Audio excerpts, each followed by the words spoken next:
नमस्कार, सुप्रभात।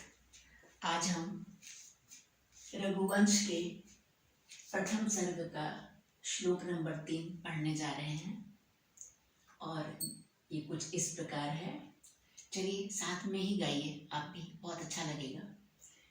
मंदः कवियशः प्रार्थी गमिष्यामि उपहास्यताम्।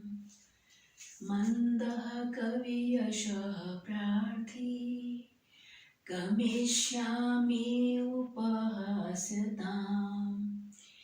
प्रांशुलभे फले लोभात् उद्बाहुरिव वामना। प्रांशुलभे फले लोभात् उद्बाहुरिव वामना। अनुष्टुप छंद में लिखा है। 8 वर्णों का ये समृद्ध छंद है। प्रत्येक जो है पाद में 8 वर्ण है। मंदः कवि यशः प्रार्थी गमिष्यामि उपहास्यताम्। प्रांशुलभे फले लोभात् उद्बाहुरिव वामना। इससे पहले श्लोक में कालिदास जी ने अपने बारे में ये कहा था कि इतने महान रघुवंश का वर्णन करने में मैं कैसे समर्थ हो सकता हूँ, है ना।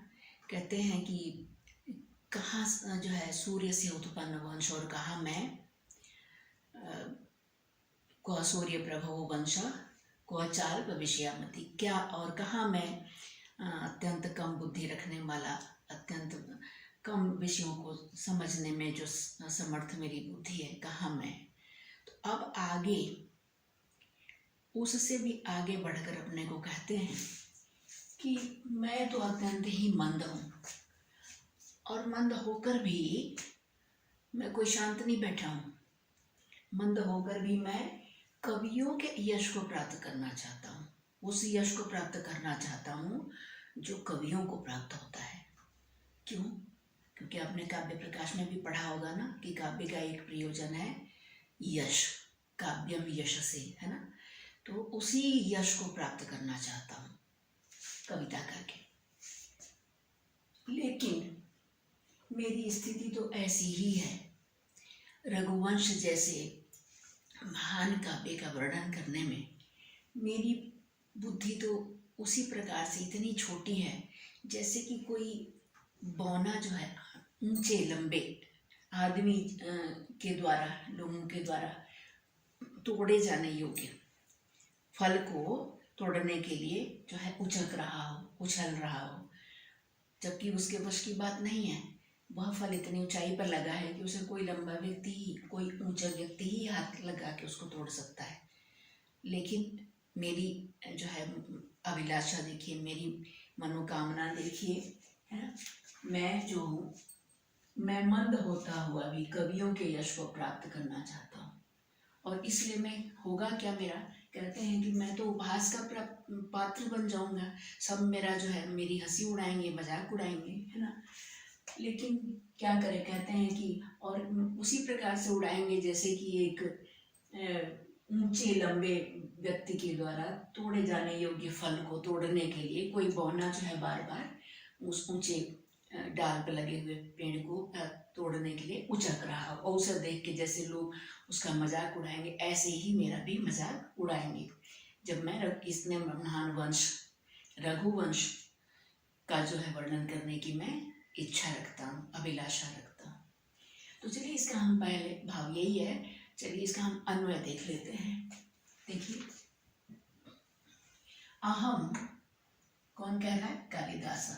अहम कालिदास मंद, कैसा हूँ? मंद हूँ। मंद तथापि, तो भी, कवि यशः प्रार्थी, कवियों के यश को प्राप्त करने वाला मैं, प्रांशुलभ्ये फले लोभात्, प्रांशुलभ्ये फले लोभात् उद्बाहुः वामन इव उपहास्यताम् गमिष्यामि।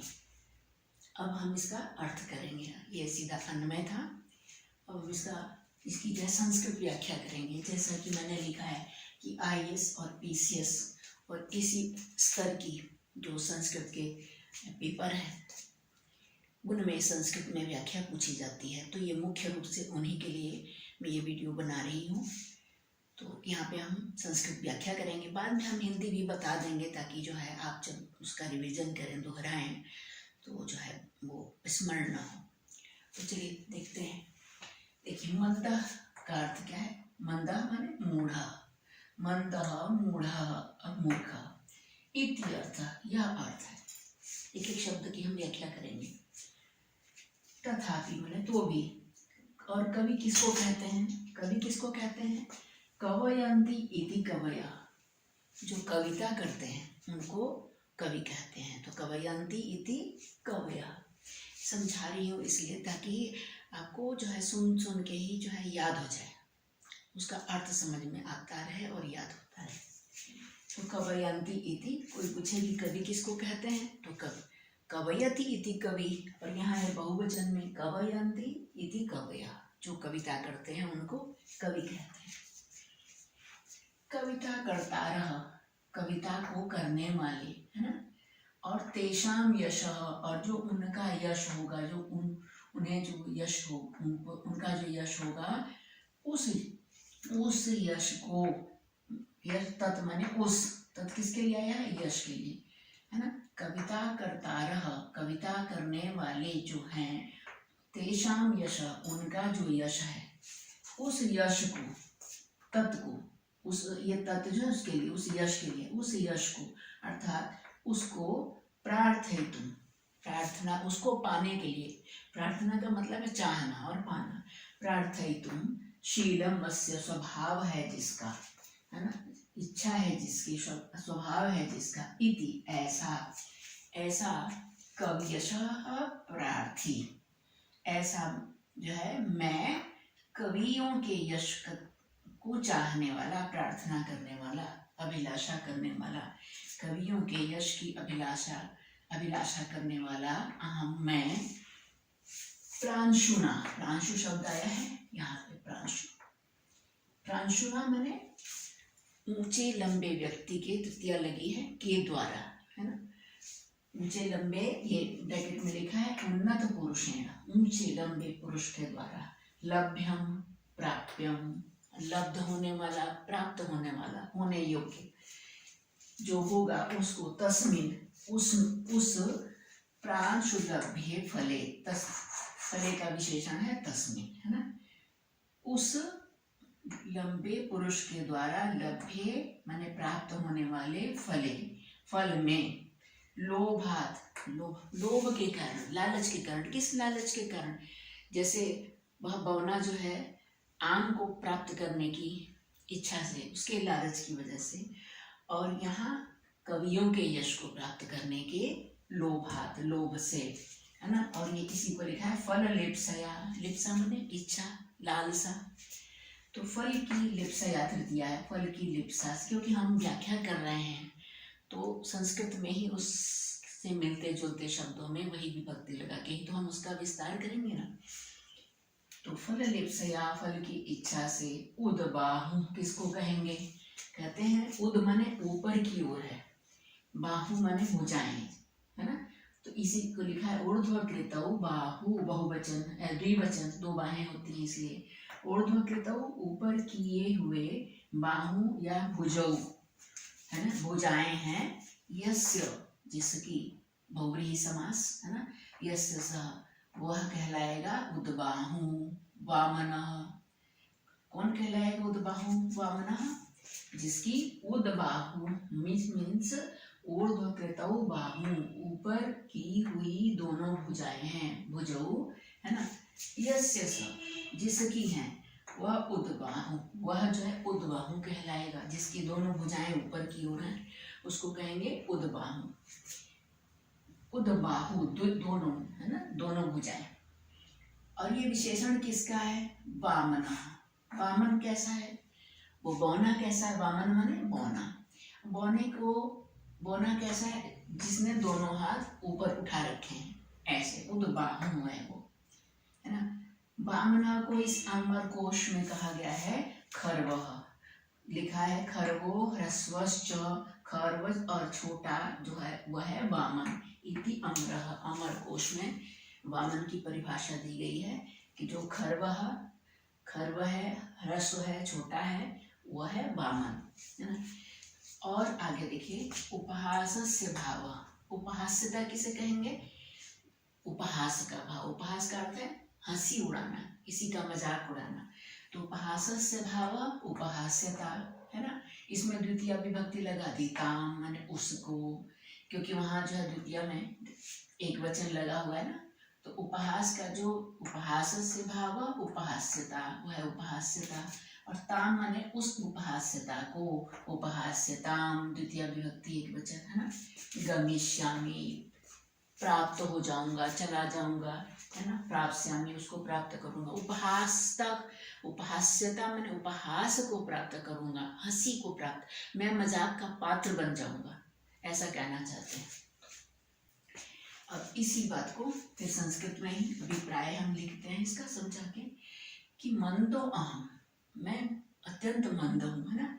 महनीय चरितस्य, और महान चरित्र वाले, महान मंद होता हुआ भी मैं महनीय माने अत्यंत महान चरित्र वाले रघुवंशस्य वर्णने, रघुवंश का वर्णन करने में तथैव उपहासो भविष्यामि, तथा एव वैसा ही मैं उपहास्यो भविष्यामि। उपहास्य कौन होगा? जो उपहास का पात्र होगा, वैसा ही मैं उपहास का पात्र हो जाऊंगा।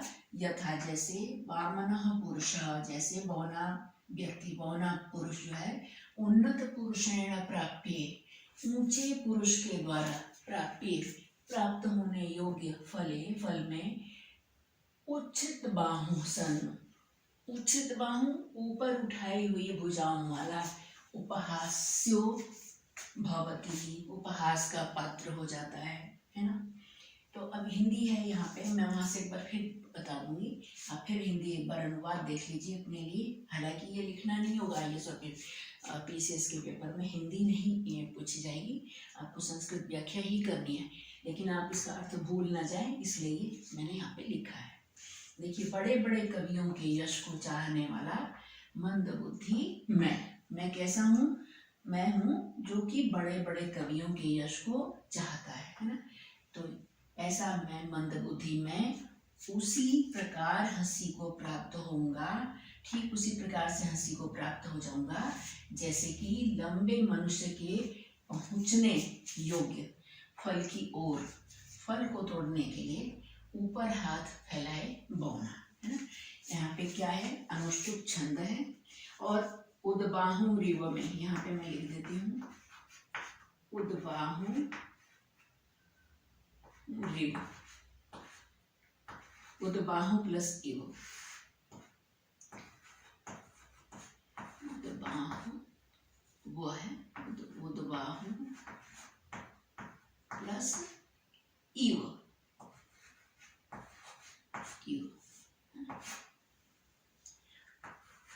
और चूंकि इव आया है वाचक शब्द जो है इव है यहाँ पर, तो इसलिए यहाँ पे उपमालंकार है, उपमालंकार, उपमालंकार है ना। और कौन सा छंद है? अनुष्टुप छंद। ये मैं मिटा देती हूँ, ऐसे ही मैंने लिख दिया था कि कालिदास जो है उपमा में सिद्धहस्त हैं, और उनका ये श्लोक जो है ये इसमें भी उपमालंकार है, क्योंकि उन्होंने स्वयं की तुलना एक छोटे बौने से की है। तो उदबाहु इव में उपमालंकार है, और छंद है अनुष्टुप, अनुष्टुप। अनुष्टुप छंद में क्या होता है? 8 वर्ण होते हैं हर पद में, हर पद में नहीं, हर यहाँ पे जो चरण में, हर चरण में, है ना, 8 वर्णों का है समवृत्त, समवृत्त, समझिए छंद। और ये आगे भी ऐसे ही क्रमशः मैंने कंटिन्यू रहेगा, ऐसे ही लगातार एक एक श्लोक आपको रोज मिलता रहेगा। मैं पूरा प्रयास करूँगी। तो यहाँ से हम एक बात देख लेते हैं ना, सारा वैसे तो बता दिया, फिर भी यहाँ से देख लीजिए, जो सीधे यहाँ से अनुवाद करते हैं। कहते हैं अहम मंदः, मैं मंद बुद्धि, फिर भी कवि यशः प्रार्थी, कवियों के यश को प्राप्त करने की इच्छा रखने वाला, मंद, मैं मंद है ना, मंदः का ही विशेषण है, मैं मंद हूँ और कैसा हूँ, जो कवियों के यश को प्राप्त करने वाला हूँ, ऐसा मैं उपहास्यताम गमिष्यामि, मैं उपहास का पात्र बन जाऊंगा। क्यों बन जाऊंगा? और ये देखिए मंदः कवि यशः प्रार्थी है ना, वामनः बौने के, यहाँ पे है इव माने समान, मन मैं मंद, अहम मंदः समझ लीजिए, मैं मंद बुद्धि कैसा हूँ, कवि यशः प्रार्थी, और कवियों के यश को प्राप्त करने वाला हूँ। और मैं क्या, मेरा क्या होगा, कहते हैं कि मैं उपहास्यताम गमिष्यामि, उपहास को प्राप्त हो जाऊंगा। ठीक उसी प्रकार से मैं मंद बुद्धि, कवियों के यश की प्रार्थना करने वाला, को चाहने वाला, बड़े बड़े कवियों के यश को चाहने वाला मैं मंद बुद्धि, ठीक उसी प्रकार से उपहास्यताम गमिष्यामि, उपहास को प्राप्त कर लूंगा, उपहास योग्य बन जाऊंगा। जैसे प्रांशुलभ्य माने ऊंचे लंबे व्यक्ति को प्राप्त होने योग्य, फले फल में, फल के प्रति, फल में है ना, वामनः बौना जो है, लोभात किस कारण से, लालच के कारण, उदबाहु इव वामनः ऊंचा ऊपर हाथ उठाया हुआ, उठाए हुए, वामनः इव वामन, उदबाह लोभात प्लस उदबाहु प्लस इव, लोभ के कारण, उदबाहु माने ऊपर की ओर हाथ उठाया हुआ, वामनः इव बौने के समान मैं उपहास्यताम गमिष्यामि, उपहास को प्राप्त हो जाऊंगा। और वो फल कैसा है, फल का विशेषण है प्रांशुलभ्य, ऊंचे व्यक्ति के द्वारा, लंबे व्यक्ति के द्वारा तोड़े योग्य, तोड़े जाने योग्य फल की इच्छा रखने वाला मैं, उस वामन, जैसे ऊंचे लंबे व्यक्ति के द्वारा तोड़े जाने वाला जो फल है, उसको तोड़ने की इच्छा रखने वाले वामनः इव, वामन के समान मैं उपहास का पात्र बन जाऊंगा। कालिदास ने अपनी तुलना उस बौने व्यक्ति से की है, और जो ऊंचे फल, ऊंचा जो वृक्ष है, उसकी तुलना जो है यहाँ पर रघुवंश से की है। जैसे रघुवंश का पार प्राप्त करना एक साधारण से कवि के वश की बात नहीं है, ठीक उसी प्रकार से नहीं है जैसे एक ऊंचे पेड़ पर लगे हुए फल को प्राप्त करना एक बौने के वश की बात नहीं है। तो अगर ऐसा है, दोनों करते हैं, एक साधारण कवि भी है, इतने उच्च वंश की जो है उसका वर्णन करना चाहता है ना, तो उसका ठीक वही हाल होगा जैसा कि एक वो उसी प्रकार उपहास का पात्र बनेगा, जैसा कि एक बौना जो है लंबे व्यक्ति के द्वारा तोड़े जाने योग्य फल को उछल उछल कर जब तोड़ेगा है ना, तो उसको देख कर लोग कैसे हंसेंगे, उसी प्रकार मेरा भी हाल होगा, ऐसा कवि कालिदास जी का मानना है। तो ये जो है आगे ऐसे कंटिन्यू रहेगा। वीडियो यदि पसंद आए तो आप उसको लाइक कीजिएगा और सब्सक्राइब कर लीजिएगा ताकि मेरे वीडियो आप तक पहुंच सके। धन्यवाद।